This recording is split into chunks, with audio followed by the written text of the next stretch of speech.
Welcome to Zero Knowledge, a podcast where we talk about the latest in zero knowledge research and the decentralized web. The show is hosted by me, Anna. And me, Frederick.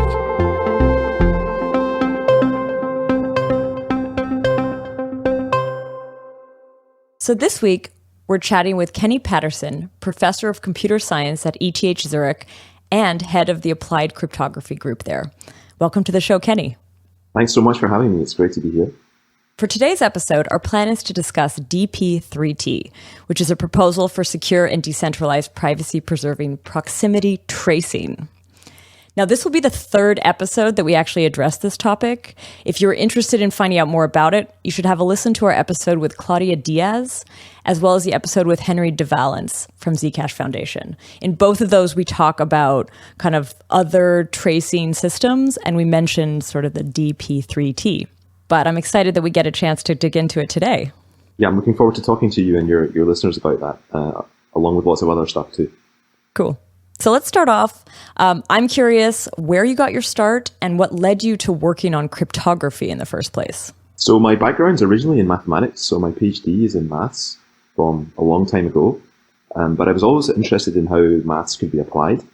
And so, as a teenager, I had a home computer at home and I learned how to program. And I played a lot of games and I wrote software that could copy tapes and all of that kind of stuff that you did as a teenager. So I always had this kind of real interest in computer science. And one of the places where mathematics meets computer science is cryptography. There are other touch points as well, including things like communications theory and coding. And I've worked on those in the past too. But cryptography is just this really fascinating intersection point between all these different topics. So I spent some time working in industry with Hewlett-Packard Laboratories between 1996 and 2001. And during that time, I got interested in cryptography even more strongly through applied projects that I was working on at HP Labs. And then when I returned to academia, finally in 2001, I decided to jump the fence and make cryptography the main subject of my research, particularly focusing on applied cryptography. So cryptography is one of those subjects where there's a lot of people who approach it from a very theoretical computer science perspective. There's people who are essentially software developers who are using cryptography and are really approaching it from a very pragmatic perspective. And I'm somewhere in the middle between these two groups, trying to get them to talk to each other and trying to get them to understand each other better. That sounds cool. That kind of sounds like what, two parts of our audience we're always trying to bring together as well. Good. Nice.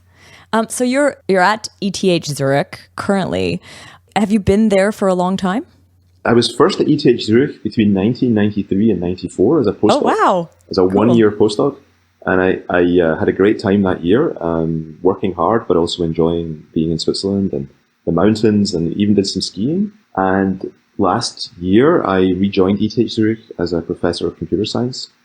I started off then as a postdoc and came back as a full professor, which is a slightly different existence. And one of the great things about ETH Zurich is that the professors there get given the resources to build a group.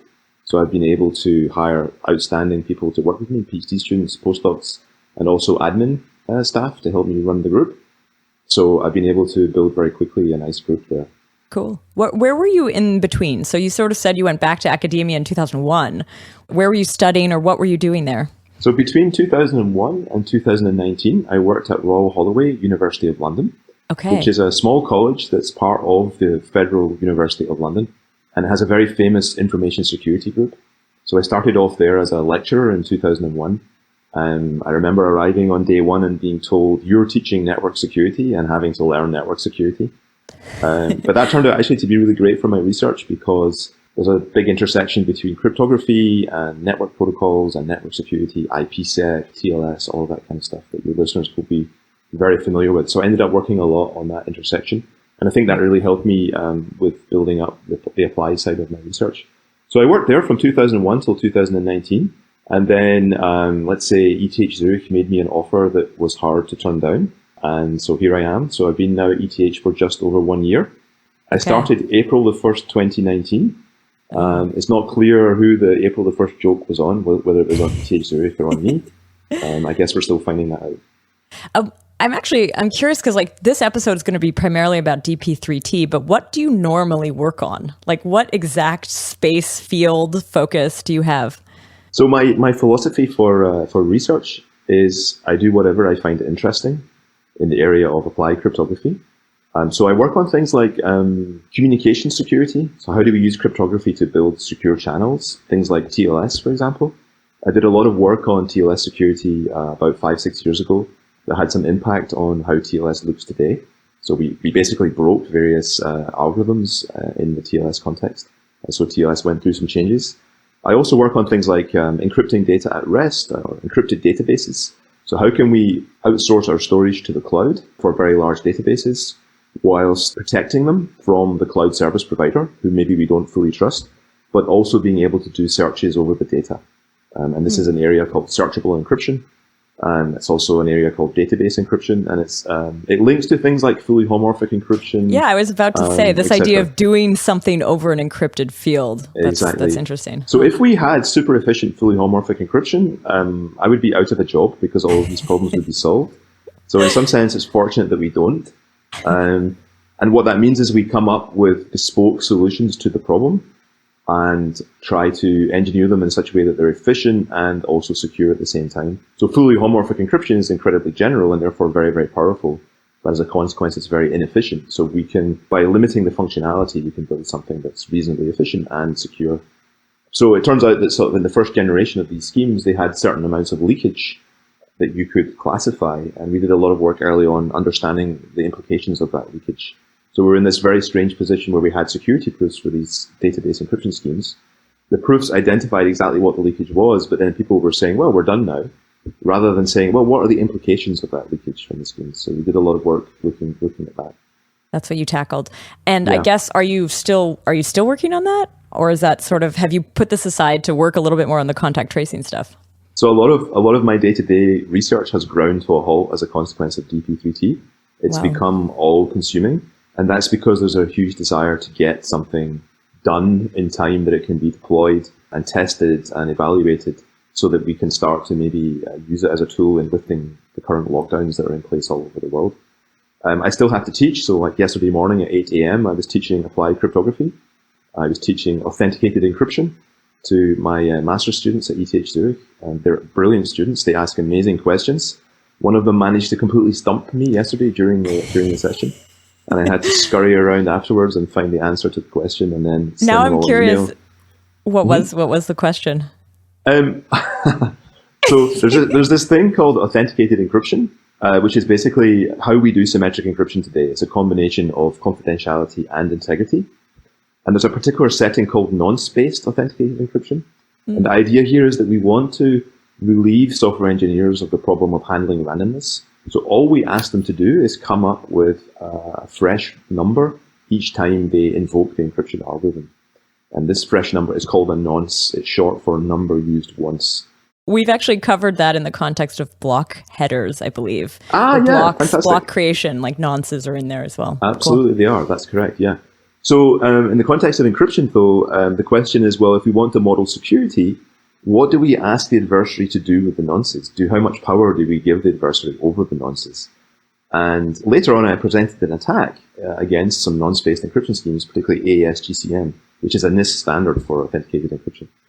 And the student said, well, hang on, you said this before about the nonces in the security model, and now you're saying this is how you abuse the nonces in this attack.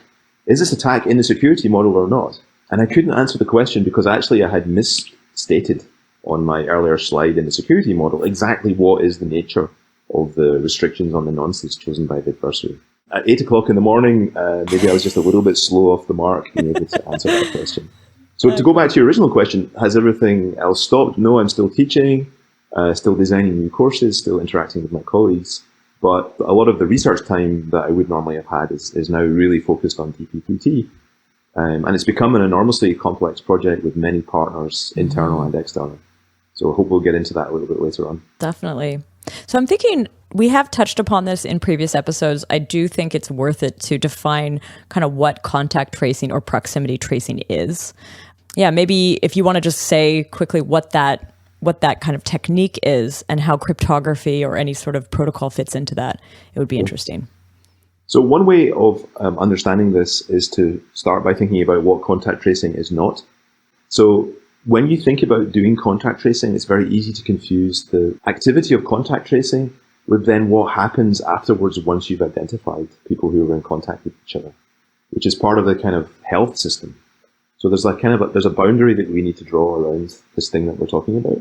And so as far as the DP-3T project is concerned, our focus is really on enabling mobile devices to be used to identify people who have been in contact with other people, and then be able to warn those people that they may have been exposed to somebody who has been infected with COVID-19. And in a little bit more detail, the idea is that we have mobile phones that almost universally have some kind of Bluetooth functionality. And Bluetooth can be used to send out these very short beacons on a regular basis. And so the idea is that if you make the beacon some kind of identity for the mobile phone or the user holding that mobile phone, then later you can send and record these identities. And then later when somebody does a test and finds out that they have been infected with COVID-19, then they can upload all of the recording that they made to a central server. And the central server can then say, aha, here are all the identities of people you've been in contact with. And maybe you've been in contact with them for a certain duration because we have a certain number of beacons that we've recorded over a certain amount of time. Or you've been quite close to those people because we have some kind of signal strength information. And so we can now then contact the people or let's say the mobile devices of those people and send them an alert saying you may have been exposed. Please now get in touch with the health authority, get a test or self-isolate and so on. Now, exactly what you do once you have this notification is really part of the health system. And that would vary from system to system and country to country. And maybe, in the United States, it might vary from state to state or county to county. In Europe, of course, it's going to be country by country. What I've described there is a centralized system where the matching and the algorithm is run at a central server. And what we wanted to do in DP-3T was be able to move all of that computation to the phones and not share real identity information with a central server because we wanted to build a system that had strong privacy guarantees for the users. Maybe we can actually tell a bit like the journey to DP-3T, because I don't think, as far as I understand, it didn't start with like someone proposing this, but rather the formation of groups, Apple and Google announcing what they were doing. So I'm just kind of curious to hear how we came to a place where there's the DP-3T protocol. Sure. So I think now about 6 weeks ago, we started really thinking about this, and it really started at EPFL, which is a university in Lausanne, which is sort of the sister university of ETH Zurich. So there's a French-speaking version and a German-speaking version of ETH. And what is it actually? Is it École Polytechnique something? Fédérale Lausanne. But my French accent is not really up to saying that, so I was trying to avoid saying it. École Polytechnique Fédérale Lausanne, EPFL. So EPFL, much like ETH Zurich, has a big group of people doing security research and privacy research. And they had actually started a little bit earlier than us, thinking about how could we use technology to help with combating COVID-19. There had been lots of discussions on Twitter and other places about, could Bluetooth technology be used? But the people at EPFL started on a design. And then they decided that actually they wanted to get some more help. And they knew we all know each other extremely well. Switzerland's a small country, and actually our research community is also quite small. So everybody knows everybody. And they reached out to us, and a couple of people at ETH Zurich, so myself, Professor Sergeant Capcone, who's a specialist in physical layer communication security, which is really ideal for this Bluetooth stuff. And another professor called Professor David Basin, who specializes in formal verification of protocols. So we all decided to jump in and help. And at that time, there was a number of different designs floating around with different security properties and different privacy properties. And so our first task really was to look at the design space and figure out what are the privacy properties you can achieve, what can you achieve cheaply in terms of computation and bandwidth, and what can you achieve cheaply in terms of implementation. So there's all kinds of amazing cryptographic techniques that you could throw at this problem. You could use multi-party computation, you could use zero-knowledge proofs, you could use private set intersections, all of these things. But all of these things are wonderful, but they are not exactly immediately ready for deployment. Mm-hmm.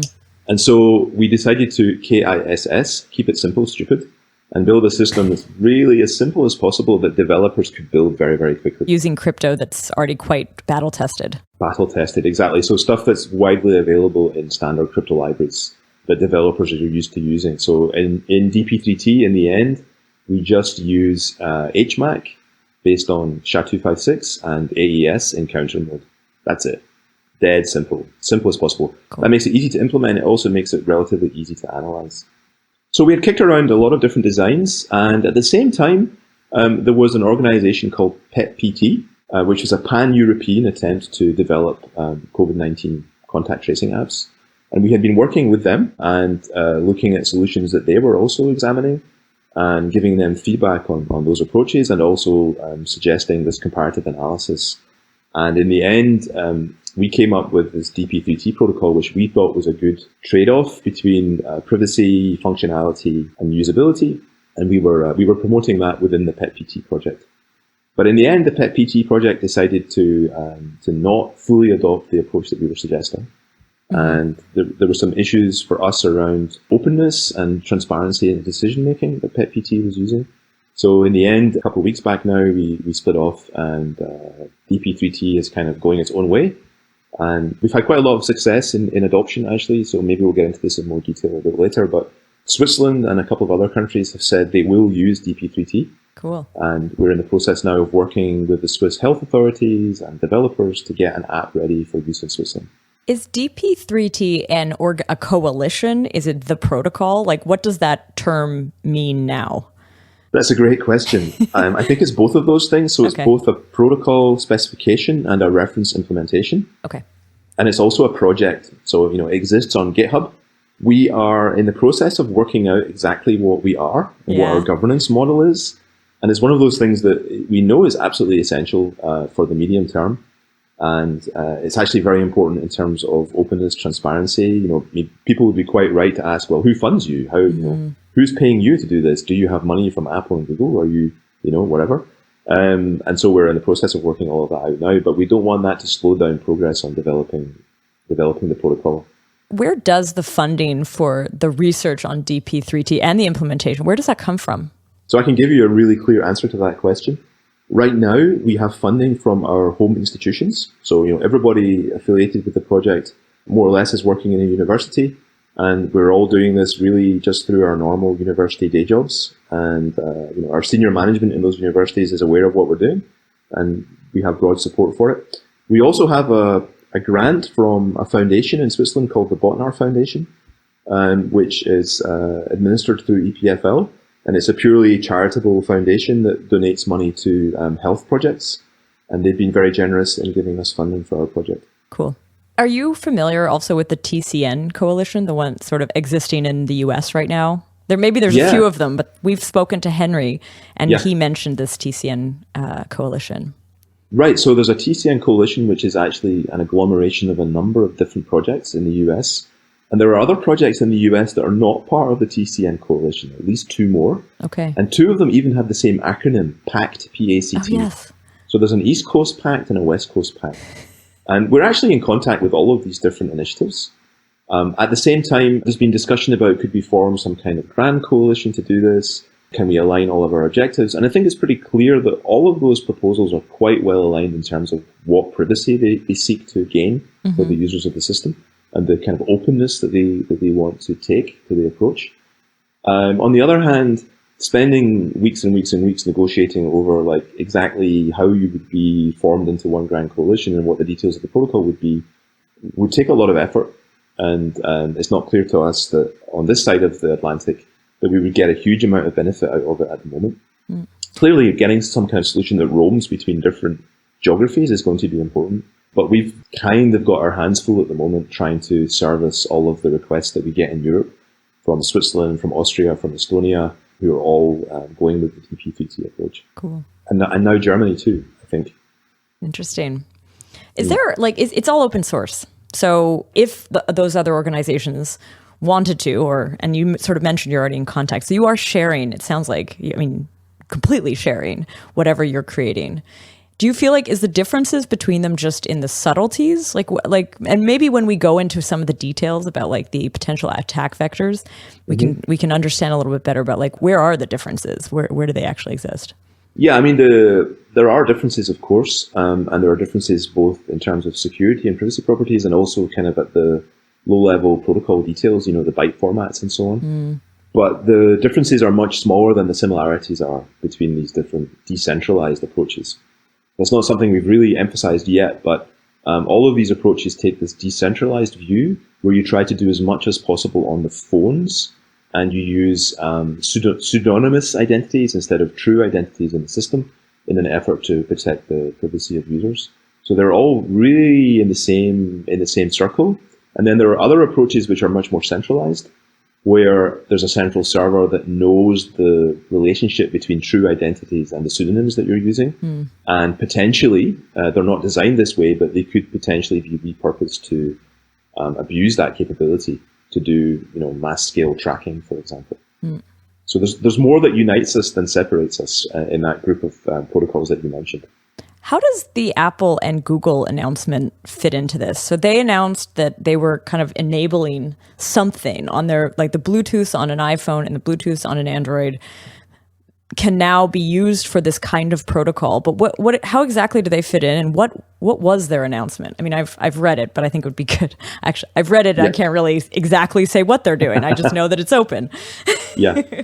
Okay, that's a great question. So when we were developing DP-3T, we ran into this issue that everybody has run into, that specifically on Apple devices.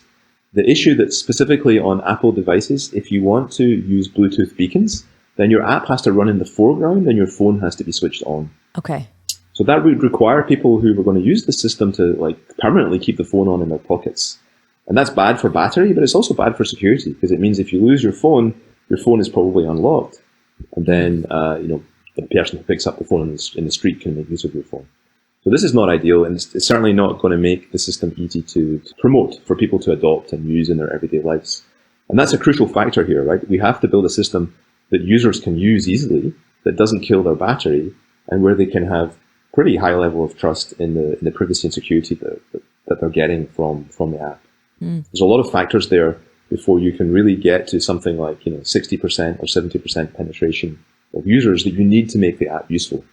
So there's been studies done based on simulations showing that you need that kind of level of penetration before the app's going to give you a useful tool for helping to control COVID-19. So Apple and Google, if we come back to that, what they did was they, for the first time in many years, got together and made a joint announcement that they were basically going to support these Bluetooth contact tracing apps by opening up an API that made it easier to use Bluetooth on the phone and would allow you to run your app in the background and still use the Bluetooth beacons at a very high level. That's what their announcement means. However, there's a couple of caveats. So one of the things about their API that they've opened up is it more or less forces you to build a decentralized app where all of the computation and matching is done on the phone. And some countries that were going for centralized approaches, so UK, France, and Germany at that time, obviously were caused problems by this. And I think it's well known from the press that they were then, let's say, in discussions with Apple and Google, trying to persuade them to change what they were doing to support a centralized approach. But actually, last week, on Friday, Apple and Google doubled down. They had a big press conference where they said, no, we're sticking with this approach. And what's more, we're making it even more private. So we're changing the API in slightly different ways to respond to feedback from the research community. And now, for example, in the initial announcement, there would be a kind of a per device root key from which all of the ephemeral identities would be generated. And now that has been removed, and now there's like a daily key instead. This is actually an improvement in the security properties of the device. So the Google Apple approach is actually really, really important for the whole space, because it makes it much easier to develop apps. And in essence, it restricts you to, if you want to make use of their API, it restricts you to using a decentralized approach, which we in DP-3T think is better for privacy. I mean, later on in this episode, I want to talk a little bit about like what we're looking at post-quarantine, how some of these technologies could have impact. This is really helpful, actually, to understand a little better about how, like, what exactly Apple and Google have done. What you're saying is they've provided almost like a new API, like a separate API from what they usually have, but only for decentralized tech that is privacy preserving. That's it. Did they also verify, like, are they still Is there a way that they're curating what can actually be built here? Or are they actually saying anyone can build anything? They have not given full details on this, but what we expect is that they will control which apps can go on the app stores using these APIs. So they would be able to do some vetting of apps. And I'm guessing that they will work closely with national health authorities to check these apps and make sure that they comply, and then perhaps block other apps that might try to use these APIs. At the same time, in the first phase, what I've really described so far is the first phase of Google and Apple. But in the longer term, what they're proposing to do is to build more of this functionality directly into the operating system. Oh, wow. And now they will not, as far as we know, they will not go as far as building apps themselves, but they will make it, let's say, substantially easier to use. So you'll need to have less and less knowledge of Bluetooth internals in order to make use of this technology. So this is in a second phase. The exact date that will become available is not clear, but the first phase is going to be available from mid-May onwards. And already the API is available as a public specification. So it's possible to start developing against that API already. And that's exactly what we're doing in DP-3T. I guess it's also possible for researchers to start evaluating it. And this is where some of the feedback came in. Absolutely, yes. Yeah. And I think it's fairly public knowledge that we in DP-3T and other groups were talking to Apple and Google before their announcement and explaining to them how DP-3T worked and other systems worked and what we would like to see in the API. And we were delighted when it came out because it very much matched what we need to build something like DP-3T. And that conversation has continued. At the same time, I assume that governments that want to go with centralized approaches have also been talking with Apple and Google. But as far as we can see publicly, that's not been successful. And this is extremely interesting because after Google and Apple, in some sense, doubled down last Friday on going with a decentralized approach, it was on Saturday morning that Germany announced that they were changing their tack from a previous announcement about doing something probably centralized and switching to a fully decentralized approach. And I think we have reasonable expectation that they will go with DP-3T as their base protocol.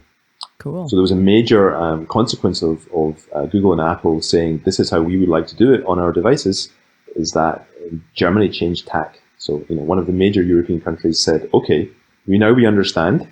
We see what the limitations are of trying to do things in a centralized way, that this is going to be difficult to make work.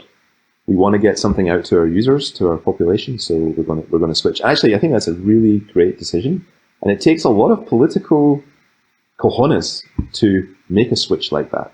A lot of people's careers are, riding on these things. Politicians generally are, if they make mistakes, then they have to resign, right? And here, that's not happening. Germany has managed to effect this change of direction without resignations left, right, and center. And I see that as a really positive thing. Nice. So before we dive deeper into DP-3T, I had one last question about kind of adoption and sort of other solutions out there. We heard early on, at least I heard about some early contact tracing in South Korea. I understand there were some in Singapore as well. Like, what were they using? What are they using to do that?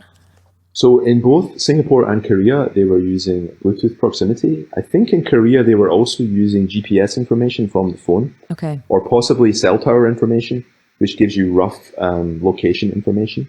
The broad view in Europe and North America seems to be that using location information in addition to Bluetooth proximity is too privacy invasive.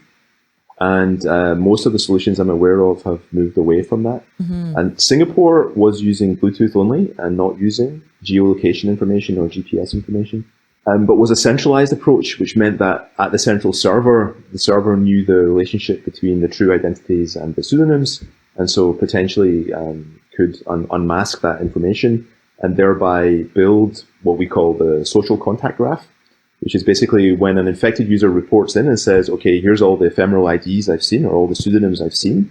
The server would then be capable of saying, so these are all the people you've been in contact with over the last 2 weeks or whatever the length of the transcript is. And that's something that we consider, I can see that that's epidemiologically potentially useful, but there's something that we consider in DP-3T to be too much information and too privacy invasive. So, for all of the people who are reported as infected, you could get a pretty much complete picture of who they've been talking to over the last 2 weeks. That's a lot more than you would ever get from a manual contact tracing system. And what we're supposed to be doing here is complementing manual contact tracing, the old school, where you ask somebody, so who did you have dinner with last week? And from which you can't figure out, say, who you're sitting beside on the bus, because that's just not somebody you know. Yeah. So we're trying to complement that without doing like a massive kind of privacy invasive data overreach. So the Singapore system was doing that kind of centralized approach. And unfortunately, uptake in the population was quite low. Maybe something like 15% of the Singapore population started using the app. Okay. And so the diagnostic value of it probably is not that high. Wasn't as high. And so that was, but at the same time though, it was an optional app. So that's interesting. Like, that's true. That it was optional. But what I kind of don't understand about that is, like, if Apple and Google just opened up these APIs, what were they using for any sort of Bluetooth stuff before then? I know you mentioned there was GPS as well, but... Yeah. So in Singapore, they were using Bluetooth again, but they didn't have access to the nice Apple Google APIs, so they had to basically hack it for themselves. Oh, wow. And that meant significant issues on iOS, on Apple devices. In Android, the APIs are already a little bit more relaxed, and so they were able to use those quite effectively. But there are severe issues in using iOS. One way you can do it is to establish Bluetooth connections instead of just sending out Bluetooth beacons. That's even more battery hungry and is also difficult to do in noisy Bluetooth environments when you have a lot of devices in close proximity. Everything's trying to establish Bluetooth connections with everything else, and then it just doesn't work. Everything just interferes with everything. I think we've all experienced that with Bluetooth, right? It's not the most stable of technologies. I use Bluetooth at home to try to connect my phone to my Bluetooth speaker. Sometimes it works. Sometimes it doesn't. And I really don't understand why. And it drives me a bit crazy. So this is why the Google and Apple APIs are tremendously important in terms of building stable apps that actually, are going to work for days and hours and days and weeks at a time. So Singapore didn't have the benefit of that. And I think the Apple app probably had to be switched on constantly in your pocket. Wow. And that, again, is bad for user adoption. So, and this idea about the app being voluntary as well is very, very important. In, let's say, Western democracies or all across Europe, everything we've seen so far suggests that governments are not going to demand that their users install this app and use it, because I think that would almost literally cause revolution, right? It's just, this can't happen. There's a lot of language around, war. We're at war against this virus and so on. We're not at war. The virus can't read our messages and fight back against us. It might mutate, and then we have a problem. But we're not actually at war against this thing, so we don't need wartime measures. At the same time, these apps are only going to be successful if the adoption and the uptake is big enough. And so then issues about trust and ease of use and so on become very, very important. And actually, that's one of the great things about Switzerland. In Switzerland, ETH Zurich and EPFL are pretty well regarded by the Swiss population. They are the kind of top universities in Switzerland, and actually they're amongst the top universities in Europe.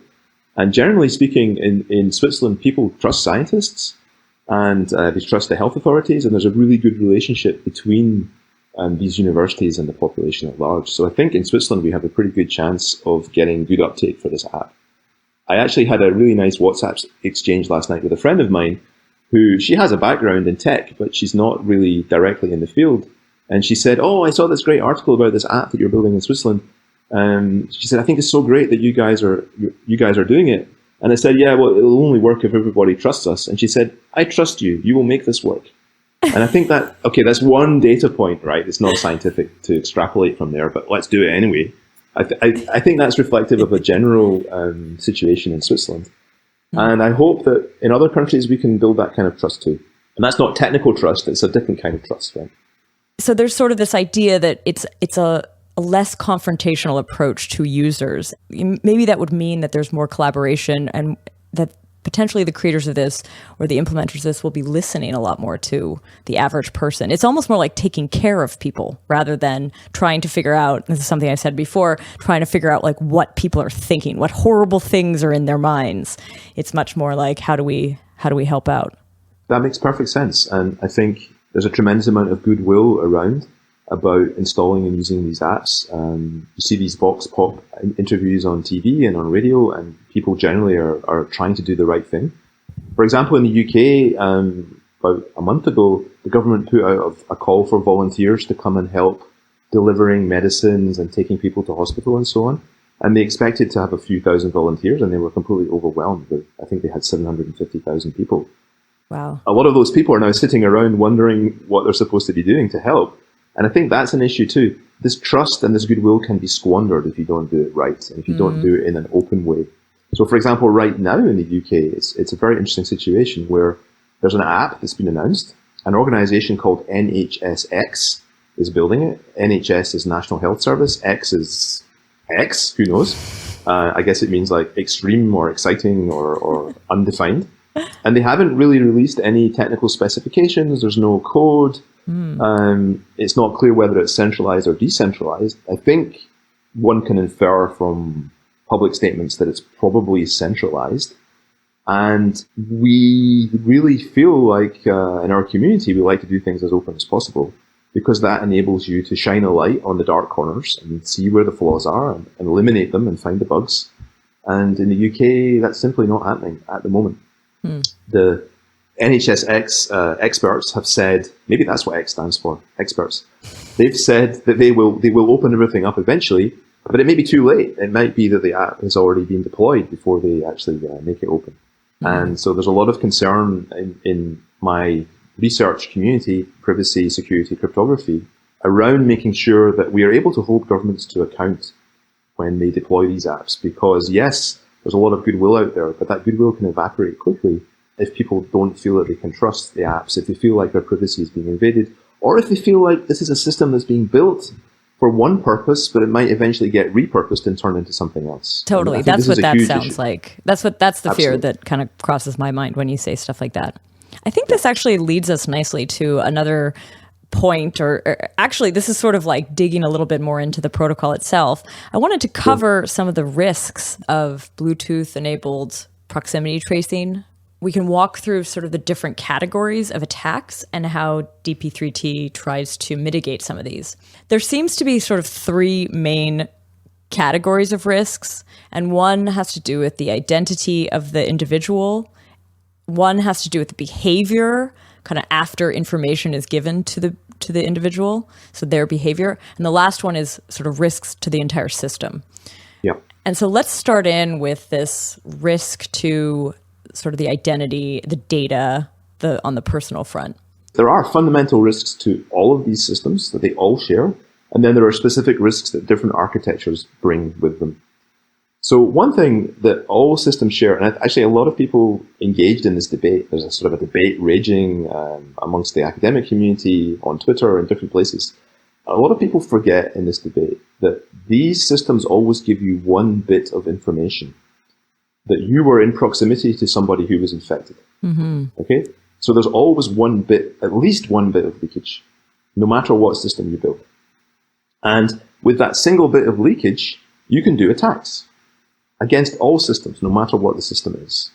And I think this is a really fundamental fact that particularly proponents of centralized systems who criticize certain aspects of the decentralized systems tend to forget, or maybe don't understand, right? It's a little bit subtle.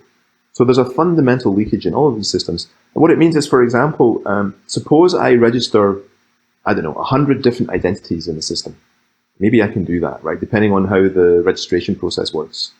And now what I can do is I can switch between those different identities at different times.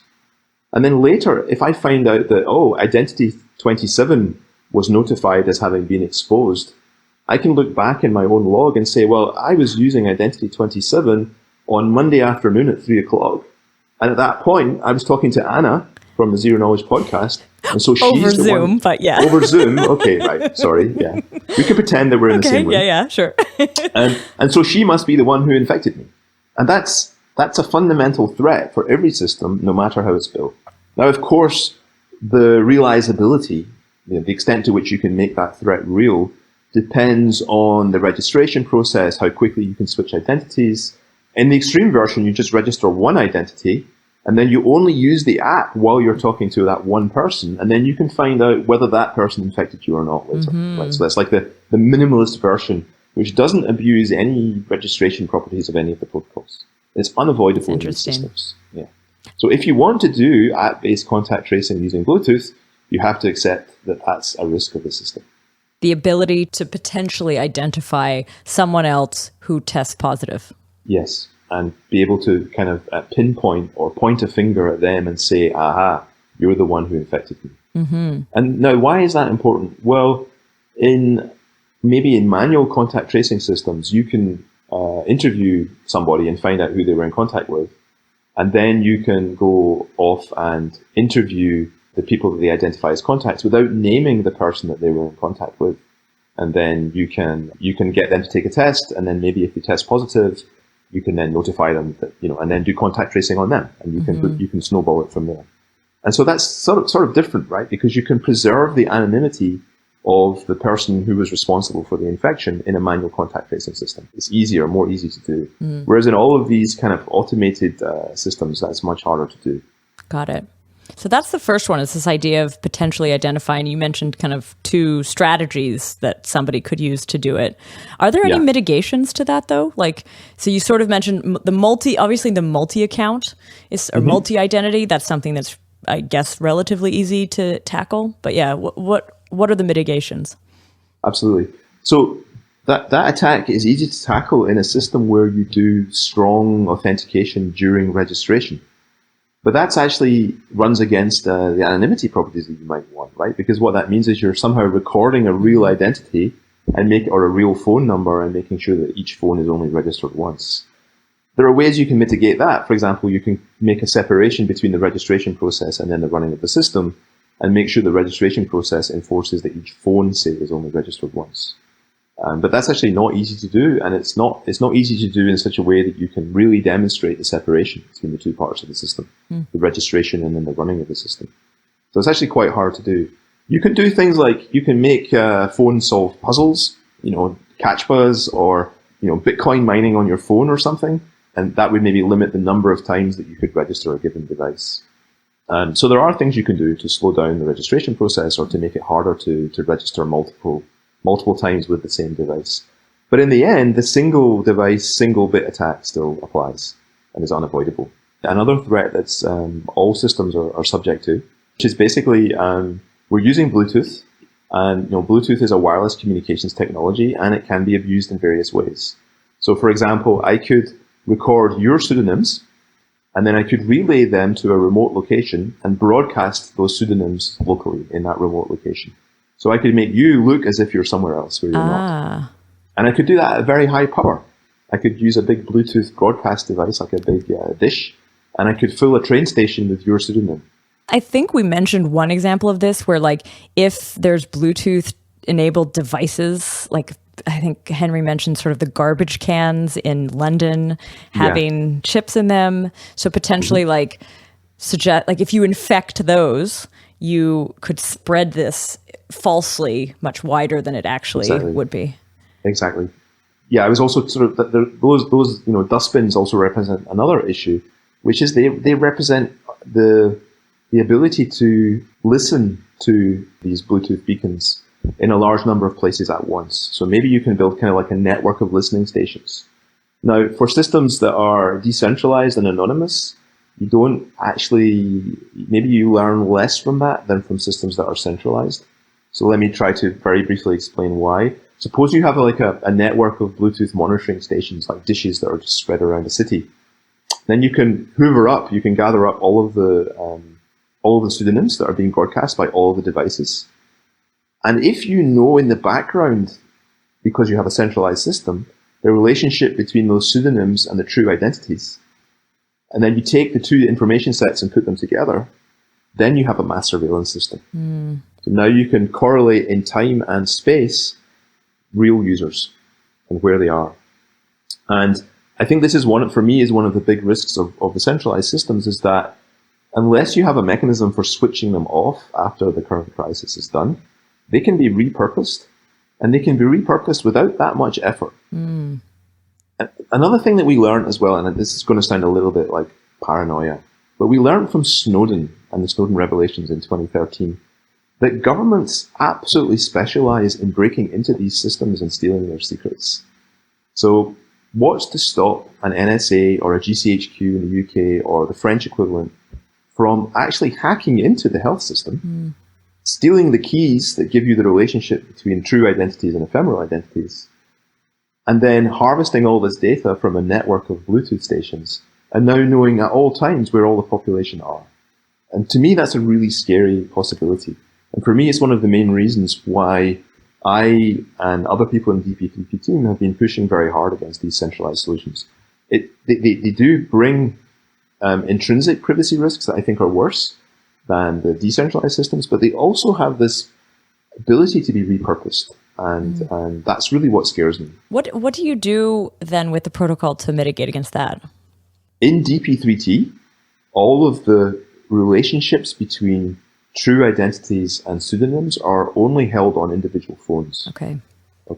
And so when it comes a point when a user is infected, they can upload a key that reveals that relationship to a central server.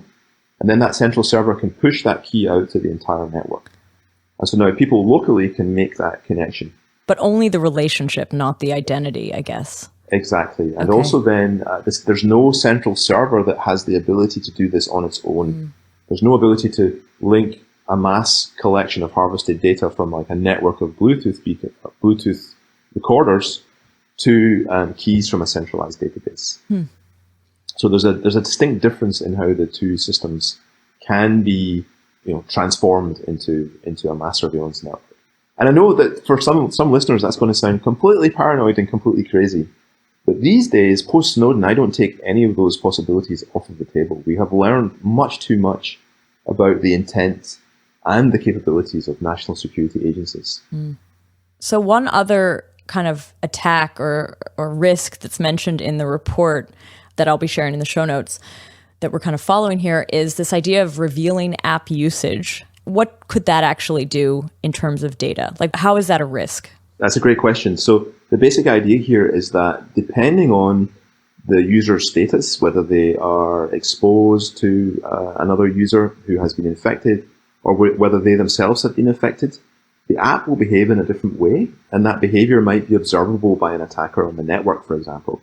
So, for example, if you are tested positive and then you're asked to upload all of your logs of which ephemeral IDs you've seen over the last 2 weeks, then suddenly your app is going to upload a lot of data.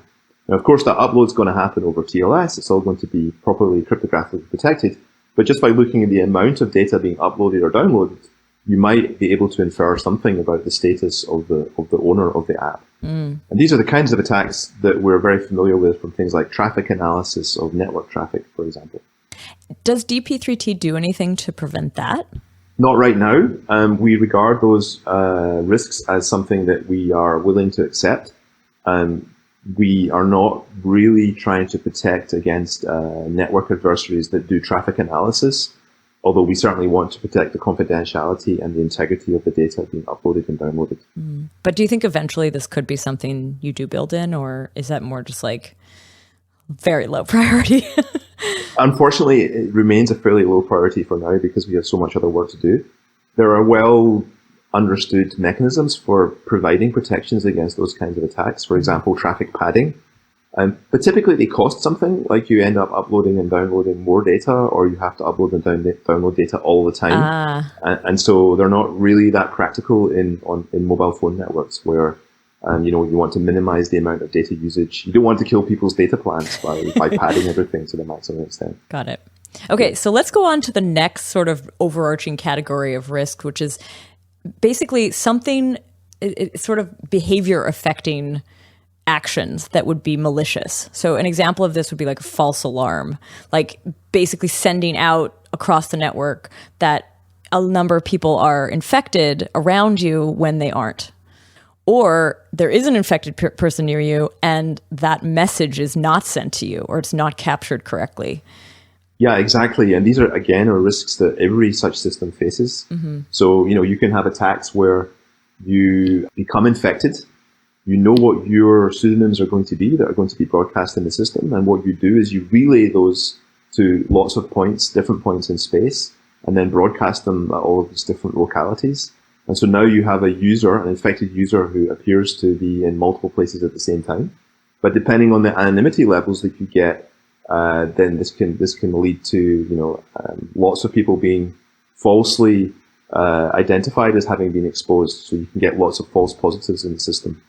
And so another related risk is that somebody armed with a powerful Bluetooth device could send out jamming signals and block signals from reaching phones.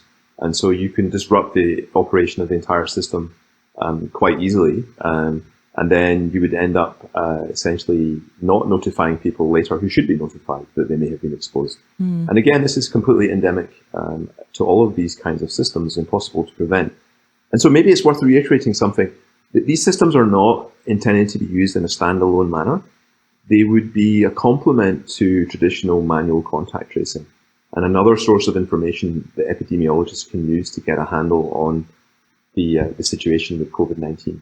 So we have to be very careful always to remind ourselves that technology here does not have all of the answers. Epidemiologists and health professionals have been doing this kind of thing for years, and we need to help them and not think that we can replace them with technology.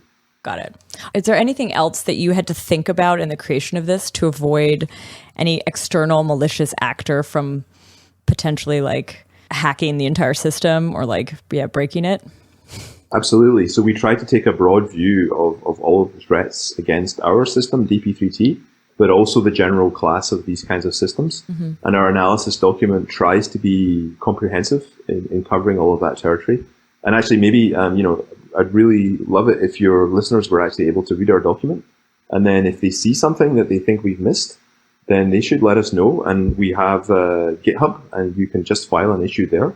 And one of the team will look at what you've written and say, that's something new. We didn't anticipate that. Or, we've already thought of that. Please see section 6.2 of our document. So there are these kind of broad attack vectors against all such systems. For example, DDoS. All these systems have some kind of back-end infrastructure, which is trusted to a greater or a lesser extent, depending on whether you're building a centralized or a decentralized system. And, it's always possible for someone to dial up a bot farm and then just start sending large amounts of traffic against your server. Yeah. In DP-3T, because we actually also need to distribute quite a lot of information to mobile devices, we're going to be working in the real-world deployments of DP-3T with cloud service providers and CDNs, content distribution network providers, to make sure that we have that kind of DDoS protection and that we have the capacity that we need to distribute the information and also to receive the uploads. Cool. And it's, we do live in a world, as I said before, where people, for all kinds of reasons, want to do malicious things just because they can or because they really think the approach is the wrong way for whatever reason, and we try to design against that. It's hard to eliminate all of the risks here. So let's talk about the kind of that philosophical risk that we touched on a couple times throughout the episode. But this is this idea that what we're doing right now and the systems that are being rolled out could potentially be repurposed, reused post-quarantine to really turn every country, or to turn some countries into surveillance states where they weren't before. So I'm curious. I think this is a question that everybody can weigh in on. Everyone has feelings about, thoughts about, concerns about. But I am curious, since you're working right now on that baseline protocol, how do you feel about it? What are you thinking? Yeah, this is something that actually gives me sleepless nights. My dreams are filled with COVID-19 flying around my bedroom and lights shining in through the window, which are Bluetooth beacons, all kinds of weird stuff entering my dreams. And I think that's really a reflection of the great responsibility that I feel, and I think all the people in the DP-3T team feel, and indeed all the other projects, is that there's a fundamental question. Should we build these systems at all?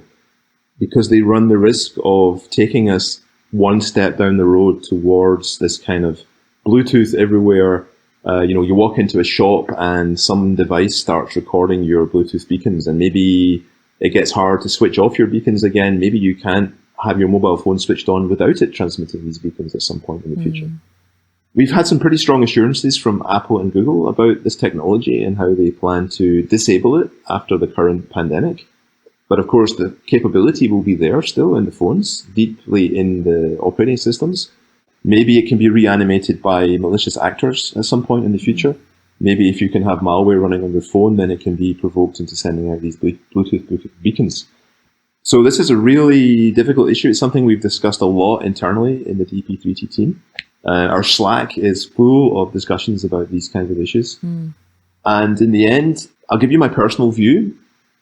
We at DP-3T are building a system that minimizes the privacy impact as much as possible, recognizing that the alternatives are much worse. So if we didn't do DP-3T, countries would be deploying centralized systems right now. And actually, we feel that those would be much worse than the decentralized system and the DP-3T represents, and that other projects are also trying to build. Yeah. You mentioned the TCN coalition. And so for me, what I'm trying to do here is create the least worst option when none of the options are actually that great. I feel like we've kind of talked a little bit about the worst case scenario where these things are rolled out and then are converted into like the scariest type of tracking tools possible. And it's Pandora's box and it's out and there's no way to put it back in. But what's a best case? Like what's a better future? Like what would be an ideal rollout, deployment, implementation, and then kind of roll back or not? I don't know. Maybe there's a different third way. So in an ideal world, and I'm hopeful that this might happen, particularly in Europe, I'm less confident about the US because there the healthcare system just seems so fragmented. And there also seems to be a lot of dysfunction at the top federal levels in being able to deploy such systems. But in other countries, you would hope that we would build systems that we can explain clearly. We made cartoons for DP-3T, for example, to try to help the general population understand what this technology is. We hope then that there's a technology there that people can adopt safely and trust, that we'll get very large-scale adoption, that because of the cooperation of Apple and Google, we'll get a system that's actually workable and doesn't kill people's batteries and gives useful information, that we will be able to work hand in hand with epidemiologists and understand their requirements, but also be able to explain to them that this is not a data fest, that this is not an excuse for them to get their hands on ever larger amounts of data because of the public trust requirements, that we need to be able to explain to the public that they're giving up a certain amount of privacy, but the minimum amount of privacy that's consistent with the function of the system. And so if we get to all of that and the system actually works and we can iron out all of the issues with Bluetooth interference and ranging and so on, then we get a tool that's epidemiologically extremely useful and makes it possible to do kinds of contact tracing that manually are almost impossible. So the old on the bus or on the train, on public transport scenario, where it's impossible to trace the contacts of the guy who was sitting behind you on the bus the other day, because you have no idea who he is, and you can't identify a specific bus in a specific time, and you can't track down those people. But with this kind of system, potentially, you could notify them that they might have been exposed and encourage them to get in touch and get tested. So that would be my ideal scenario. And then in maybe a year from now or 18 months from now, I think there's a good chance that we will have a vaccine, and the at-risk groups and health workers, first of all, can be vaccinated, and then we can roll that out to the population as a whole. And then we switch the system off. And actually, this is a design goal of DP-3T, is to build a system that can be gracefully dismantled at the end of the crisis. We will, again, maybe need such systems again in the future. And so we want to be able to mothball our project and make sure that the knowledge that we gained from the current crisis can be dusted off and reused, that we don't have to start from scratch again. But I really don't want to live in a world where everybody is surveyed by Bluetooth all of the time. Yeah. It's interesting, like that idea of how wonderful the data, like even very private, how do you say it? Epidemiology. Let me try to pronounce this. It's weird when you think of like the richness of the epidemiological, I think I said it right there, data that you would actually be getting. I mean, it's super tempting then to suggest like, well, what if you started tracking other things like water quality or, maybe way less widespread, but regional viruses or bacteria, some other medical thing. I mean, these are life-saving tools potentially, and so there's a strong impetus to keep using them, I imagine. Yeah, and I think this is a huge moral dilemma for our time, and it's not that different from the kind of dilemma that, say, nuclear scientists faced when they were working on, the Manhattan Project. They're inventing this technology that can be used to generate huge amounts of energy in either a controlled fashion or an uncontrolled fashion. Yeah. And as you refer to it as opening Pandora's box, I think that's a great analogy. The only thing left in Pandora's box after all of the diseases and the ills of the world had flown out was hope. Hope was left in the box. I'm not confident that hope enough is these days. And so I think what's really good about DP-3T as well as that, and other projects, is that we're engaged in this debate, and we're going to stay in that debate for as long as it takes. And we're going to keep pushing back on governments and epidemiologists who quite naturally would like to get their hands on as much data as possible. Yeah. And we have to keep patiently explaining, no, we're sorry, we're not, Jim, we can't do that. To paraphrase Space Odyssey. Yeah. So it's a really difficult thing.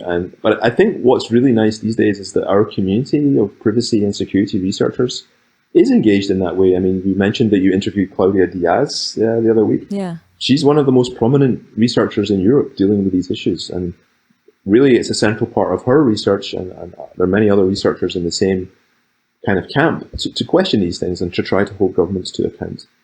And so I'm confident that with a strong research community and a constant wariness, we can counter a drift into, a mass surveillance state.